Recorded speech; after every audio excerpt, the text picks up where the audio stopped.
se Deus interviu para poupar os judeus por causa dessa situação aí envolvendo Saul e na consequência veio Amã, por que ele também não intervém destruindo Satanás de uma vez por todas? Por que ele deu asa para a serpente, no caso Satanás, se ele promove o mal da humanidade? Bom, vamos lá. Primeiro, Satanás não promove o mal da humanidade. Quem promove o mal da humanidade são os próprios seres humanos. Satanás influencia os seres humanos. Ele é uma influência. Por exemplo, vamos falar que Satanás é a antiga serpente porque está na Bíblia. Então, o casal, eles caem e rompem com Deus por conta própria. A influência é maligna, mas a decisão era do casal. Até quem é calvinista, ultra, mega, master blaster, entende que Adão tinha escolha. O Adão tinha escolha. O Adão tinha livre-arbítrio. Entende? Então, o mal não é um ser. Não é um ser que é o mal. O mal é o resultado da escolha de seres. Eu não consigo enxergar o diabo como sendo o mal, como você sugeriu, ou como muita gente pensa. O diabo não é o mal. Ele pode ser a mais maldosa das criaturas, porque ele está fazendo todo mundo cair. Ele peca desde o princípio, era o pai da mentira, não sei o que lá, tal. Tudo bem. Mas ele não é o mal. Porque o mal não tem essa antítese de um Deus do bem e um Deus do mal. Dois seres que estão num duelo e o campo de batalha é aqui na Terra. Então você é de qual time? Não é isso. Não é essa a lógica da Bíblia. Embora seja essa a lógica que as pessoas têm, mas o diabo da Bíblia não está montando um time, por exemplo, como as pessoas acham. Tem até gente que faz pacto com o diabo. Mas na Bíblia o diabo não faz pacto com ninguém.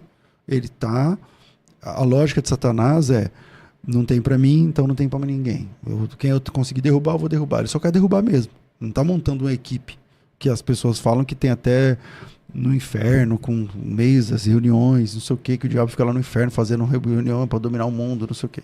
Eu não consigo enxergar. Esse não é o diabo da Bíblia, para mim.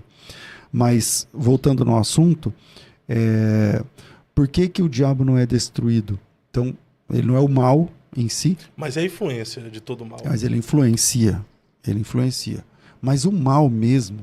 Por exemplo, fala uma coisa ruim que está acontecendo. Você vai ver que é o livre-arbítrio do homem.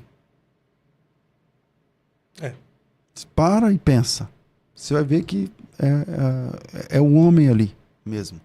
Claro que o diabo pode ter sugerido, influenciado, não sei o que, tentado. Ele é o tentador, ele pega desde o princípio, ele vive como leão, bramando, quem possa estragar, não sei o que lá. Tudo bem, tudo verdade. Mas ele não vai pegar a sua mão e fazer você cometer um crime. Ele vai sugerir para você cometer esse crime. Ele vai fazer a proposta. Ele vai tentar você aquilo. Mas entende? A decisão é do homem. A decisão é sempre do homem. Mas quem não tem o Espírito Santo na vida fica vulnerável a decidir as influências do maligno. Então só quem é bom na vida é porque tem o Espírito Santo? Mas não é o Espírito Santo. Então você só conhece pessoas boas se elas são crentes, cheias do Espírito Santo, batizadas em falam em línguas? Não. Mas é o Espírito Santo quem produz em nós o fruto do Espírito, a bondade, não? O Espírito Santo produz em nós o fruto do Espírito, mas só quem tem o fruto do Espírito produzido pelo Espírito Santo é do bem? Não, nós já nascemos com as leis morais, né? Sabendo o que é certo e o que é errado. Exatamente. As leis morais, o que você chama de leis morais, né? A Bíblia diz que Deus colocou a eternidade no coração do homem. No coração do homem. E essa eternidade no coração do homem é esse temor que a gente já tem. A gente nasce no pacote com essa base moral, né? Você sabe o que é errado, você tem 3 anos, quando você começa a mentir, 4 anos, e você sabe o que você tem que mostrar e o que você tem que esconder. Por quê? Qual é a moralidade que você tem? Qual é o nível de moralidade? Porque isso vem no pacote. Isso vem no pacote. Então o homem tem esse acervo interno que ele pode fazer uso. E aí você pergunta, mas por que Deus não acaba logo com o diabo? Porque Deus quer adoradores e não robôs. Deus, o primeiro mandamento é amar a Deus sobre todas as coisas. E você só pode amar quando existe a possibilidade de dizer não. É escolha, né? Decisão. escolha. Não é um sentimento. Não, assim, você só pode amar quando você tem a capacidade de não amar. Se você não tem escolha, então não é amor. Não é amor. Eu posso, se eu for uma pessoa poderosa, perigosa, eu posso fazer você se comportar como alguém que me ame. Porque senão você morre. Então eu vou fingir que eu amo. Agora, me amar é sempre uma opção pessoal sua. Eu não vou conseguir mudar isso em você. E Deus, ele coloca o primeiro mandamento, um dos mandamentos, acho que é o primeiro, que nós temos que amar a Deus de toda a nossa alma, todo o nosso coração. Está lá em Deuteronômio. Todas as nossas forças. E essa possibilidade só é real quando há a possibilidade de eu não fazê-lo. Porque senão não é amor, cara. Se eu não tenho opção, não é amor.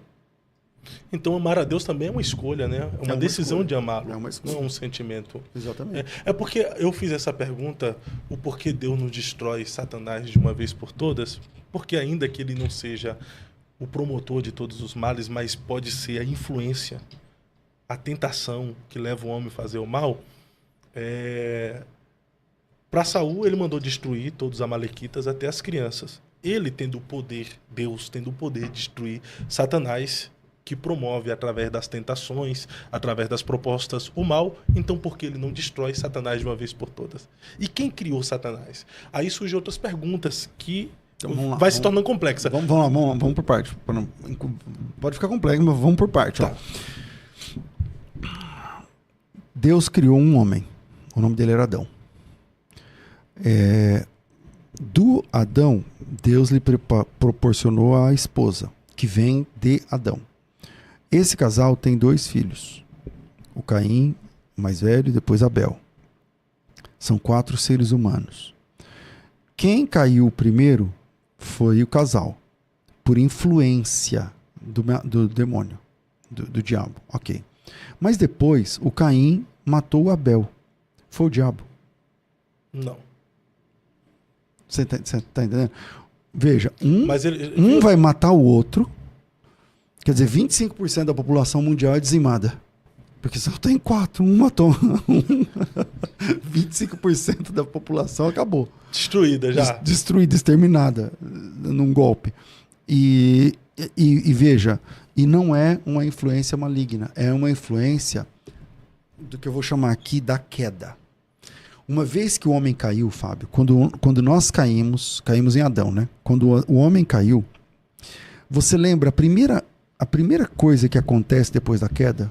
Por exemplo, Gênesis 3:6. A mulher viu que a árvore era boa, agradável, o seu fruto era bom para dar entendimento, não sei o que, ela tomou do seu fruto, comeu, entregou o fruto ao marido e comeu. Versículo 6. No 7 fala assim, ó. E abriram-se os olhos de ambos e perceberam que estavam nus. E costuraram folhas de figueira e fizeram para si, depende da versão, fala avental, enfim, roupa. Tentaram fazer roupa, não deu certo. Qual é o primeiro efeito colateral da queda? É que em Gênesis capítulo, isso é Gênesis 3:7. O último versículo do capítulo 2 fala assim, ó, ambos, o homem e a mulher, estavam nus e não se envergonhavam. Porque quando Deus apresenta a noiva para o Adão, ele olha para ela e se vê. Ele fala assim, ela é osso dos meus ossos. Ela é carne minha. Essa carne vem de mim. E esse osso é meu. Quer dizer, eu sou ela sou eu. Nós somos uma coisa só. Não dá para entender, não sei explicar, porque somos pessoas distintas, mas nós não somos pessoas diferentes. Eu me vejo nela. Porque antes da chegada da mulher, o Adão, ele não era completo. Porque o Adão, ele não... Por que ele não era completo? Porque ele não se conhecia. Porque você só pode se conhecer por causa do outro. Como você sabe se você é um marido ciumento ou não? Você tem que ter um parâmetro. Como você sabe se você é feio ou bonito? Você tem que ter um parâmetro.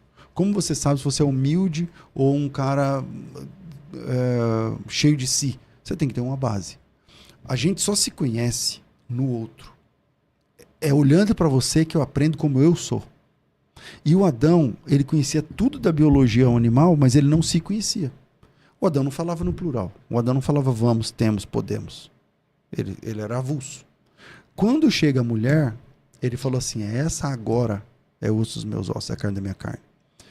E aí, quando ele fala osso dos meus ossos, carne da minha carne, um osso que é do meu osso e uma carne que é da minha carne sou eu.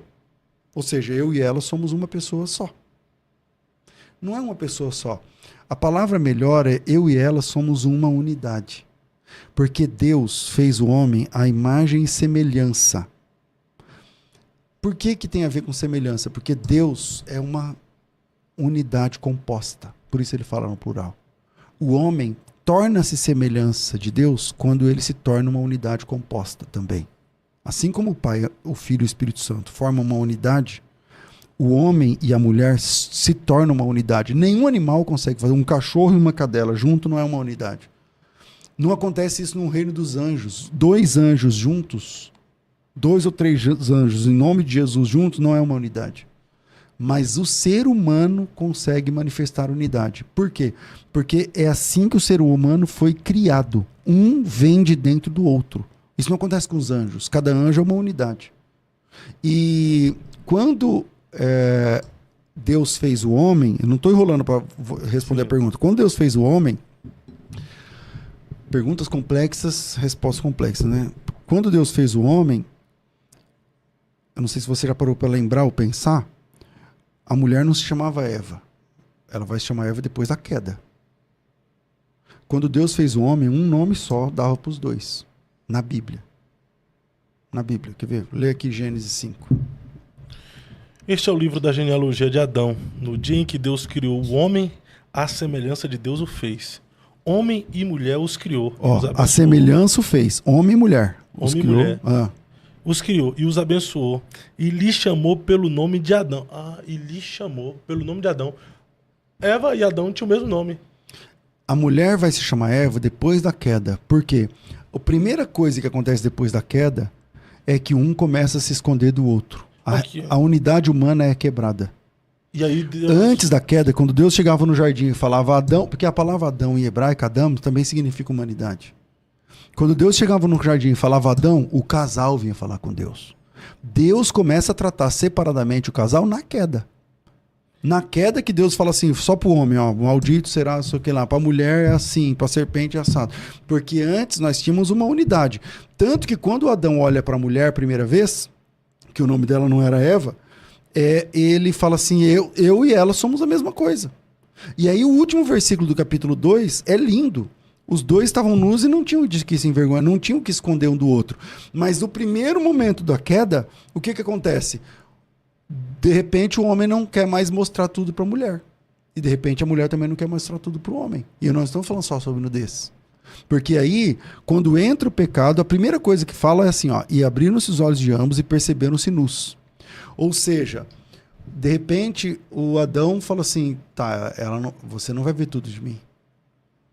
E de repente a mulher fala para ele, tá bom, e você também não vai ver tudo de mim, você vai ver de mim o que eu quero mostrar. Que é o que a gente vive agora. Porque nós somos frutos dessa queda. Ou todo mundo acha que eu sou esse cara cheio do Espírito Santo o tempo todo sem parar. Ou todo mundo acha que você é um cara perfeito o tempo todo sem parar. Não, depois da queda, a tônica é a seguinte, eu vou esconder o que eu quero esconder e vou mostrar o que eu quero mostrar. Você vai ver de mim o que eu quero mostrar. Porque eu já não sei mais. De repente ele não sabe o que ele está mostrando, a quem ele está mostrando e o que ela pode fazer com aquela informação.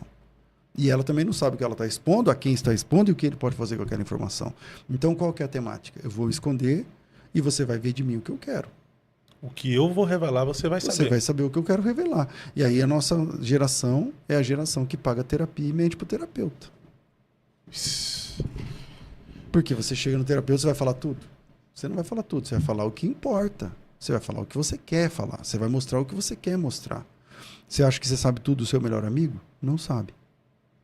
Na verdade, você nem sabe se ele é o seu melhor amigo. Sabe, né? Por que você não sabe? Por quê? Porque ele também não sabe de você.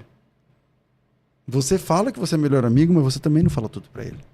Porque a partir da queda, nós somos esse cara. Esse é o esquema. Esse é o tom. A rebelião entrou na gente. Por que o primeiro irmão matou o primeiro irmão? Porque a rebelião deixou a gente nesse estado de guerra. É guerra, meu amigo, agora. Agora é guerra. A gente disfarça bem, mas é guerra. O tempo todo é guerra. A queda é a mãe de todas as guerras, seja ela bélica. Escolha uma guerra. São irmãos brigando. Você pega a Ucrânia e a Rússia. Pega o botão do tempo e volta assim, 40 anos. Não existia Ucrânia, era tudo União Soviética e todo mundo era irmão. Agora você vê um cara com o tanque russo mirando na casa do outro e apertando o botão, mas só que são dois irmãos. Você pega Israel e a faixa de Gaza, são irmãos. Você pega...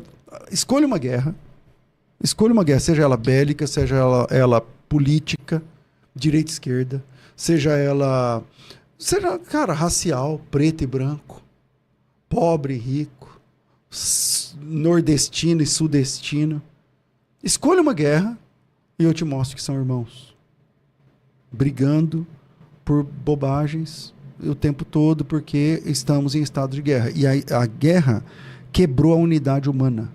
E quando quebrou a unidade humana, veja, antes ela sou eu. Eu me vejo nela. Eu olho para ela e estou me vendo. Depois, ela é o outro. Resolve com ela. Não é isso que acontece? A mulher que tu me deste. Resolve com ela. Ela é outro cara. Eu sou esse cara, ela é outro ser.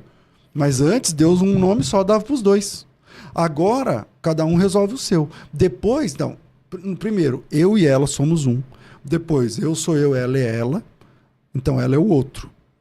Eu sou eu, ela é o outro. Surge o outro. Quando surge o outro, desse outro, para ele virar o diferente, para virar o concorrente, para virar o inimigo, é uma questão de tempo. Isaac e Ismael. É uma questão de tempo. Isso é foda. Eu não tinha... Homem e mulher os criou e os abençoou. E lhes chamou pelo nome de Adão, no dia em que foram criados. Tá no plural. Você parou nesse texto aí? Eu parei não, porque que viagem, né? Aqui o texto aí, ó. E tava aqui na Bíblia o tempo todo, né? Tá... Pois é. A palavra Adão, ela tem um campo semântico maior, né? Então, algumas Bíblias vão traduzir isso, por exemplo, por humanidade. Os chamou de humanos, os chamou de humanidade. Mas o fato é que é o mesmo nome de Adão. Aparece aqui, ó. Ele chamou pelo nome de Adão no dia em que foram criados, porque um nome só dava para os dois. A unidade, houve uma quebra da raça, da humanidade, da unidade da humanidade na queda. O Einstein, quando ele foi convidado para emigrar para ir para os Estados Unidos, ele precisou preencher o formulário do application. E aí, antigamente, não precisa ser muito velho para saber isso que eu vou falar agora, tá? Não precisa ser muito velho para saber isso que eu vou falar agora. Antigamente, qualquer formulário que você ia preencher, perguntava a sua raça. Por exemplo, no meu certificado de nascimento tinha minha cor. Eu sou o quê, pardo. Eu sou pardo. Eu não sei se hoje tem. Acho que não tem, não sei. Mas antigamente, qualquer coisa perguntava a sua cor, sua raça. E aí o Einstein escreveu assim... Tá perguntando aí quem é minha raça. Tem que pôr. Aí ele escreveu assim, eu sou da raça humana. Aí o cara falou assim, não, sua raça. Ele falou, mas é raça humana, meu amigo. Quantas raças tem? Eu tenho uma raça que é a raça dos seres humanos. Eu pertenço a essa raça dos seres humanos. Ou seja, a divisão de raça, de cor, de qualquer tipo de esquema é rebelião. Por isso, quando Jesus vem, a temática de Jesus é pela unidade, é o retorno à unidade. Como é que quando ele ensinou a gente a orar, ele ensinou a gente a orar falando o quê? Pai nosso. Pai nosso. Se o Pai é nosso, a gente é o quê? Irmãos. Só tem outro jeito. Só não tem outro jeito. Se o Pai é nosso, a gente vira irmão na hora. Então pode votar na esquerda, no Lula, vai continuar sendo seu irmão. Veja, eu não tenho problema nenhum em entender que irmãos que votaram na esquerda são meus irmãos em Cristo. Para mim, o sangue de Cristo é mais forte do que a tendência política das pessoas. Nunca tive problema com isso. Não voto na esquerda, nunca votei, por conta das pautas que eles aderem. Mas eu estou falando aqui de teologia na Bíblia, e para mim o sangue de Cristo ele está acima de tudo isso. Veja, Jesus tinha um discípulo que era cobrador de impostos, ou seja, extremamente ligado ao governo corrupto de então, que é o Mateus, e Jesus tinha um zelota, que é o Judas, não o Judas Iscariotes, mas o Judas, o Zelote, que era um cara que defendia um partido que fazia manifestações armadas contra o governo. Você já parou para pensar nisso? Que Jesus tem 2 discípulos, um pró-governo romano, que trabalha para o governo romano, ele trabalha para a coroa romana, ele cobra os impostos dos de dentro de Israel em nome da coroa romana. E dentro do colégio dos 12, Jesus tem um cara chamado Judas, o Zelote, que é... Tipo assim, esses 2 caras não podiam sentar numa mesa. Ia sair sangue. Ia dar problema. Ia dar problema, óbvio. E Jesus vai lá e chama os 2. É a mesma coisa de chamar um da direita e um da esquerda e consagrar os 2 apóstolos. E o que você faz diante disso? Então, quando eu vejo isso na Bíblia, todo o restante é militância para mim. Eu só estou vendo militância, mas não estou vendo nada substancial de verdade.